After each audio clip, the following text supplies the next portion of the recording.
The Gospel according to St. Matthew, chapter 22.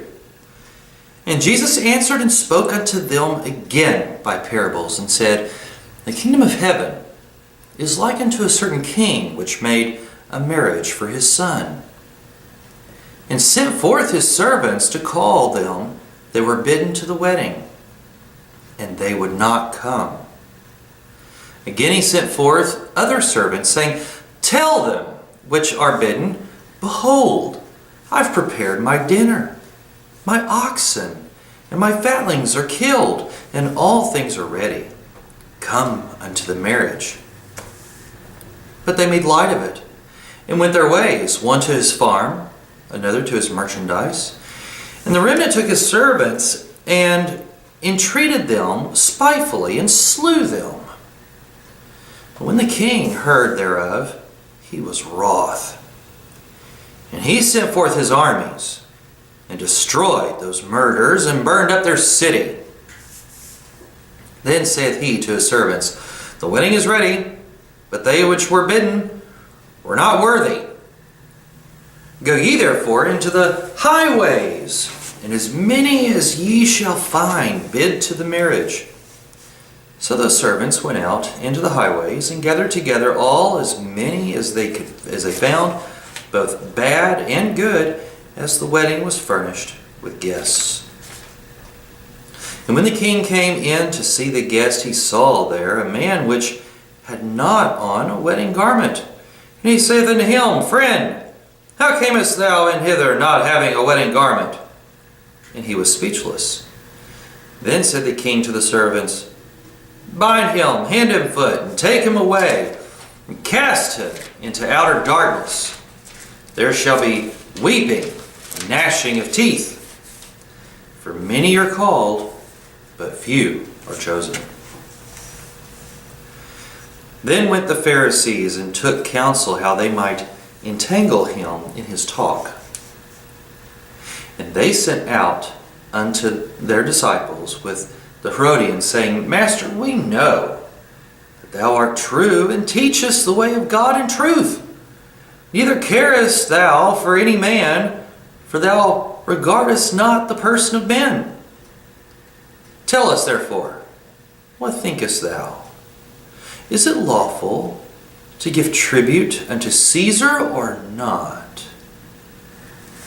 But Jesus perceived their wickedness, and said, Why tempt ye me, ye hypocrites? Show me the tribute money.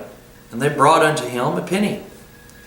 And he saith unto them, Whose is this image and superscription?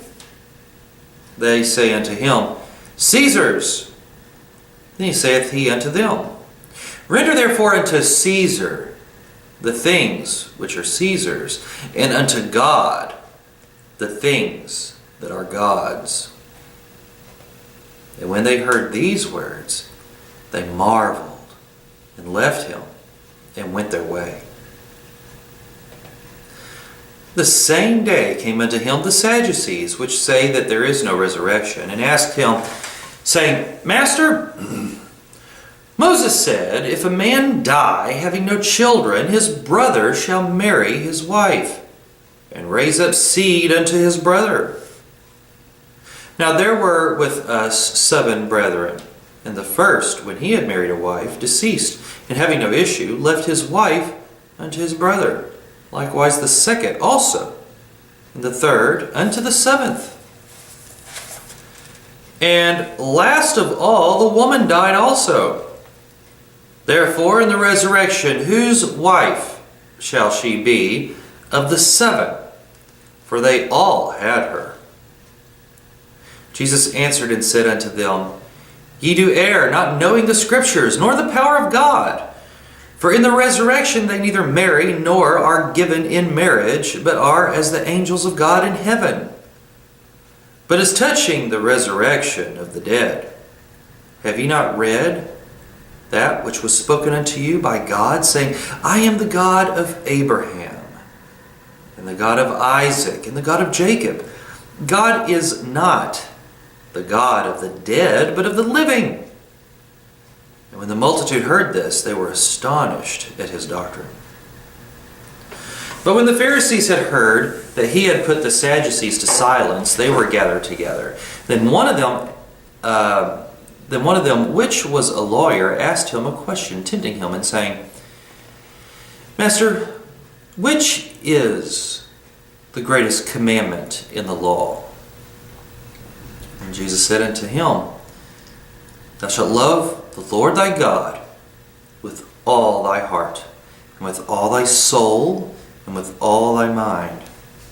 This is the first and greatest commandment. And the second is like unto it, Thou shalt love thy neighbor as thyself.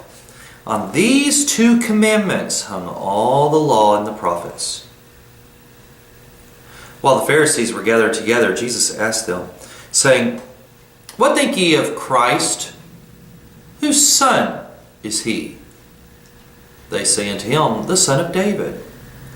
He saith unto them, How then doth David in spirit call him Lord, saying, The Lord said unto my Lord, Sit thou on my right hand, till I make thine enemies thy footstool.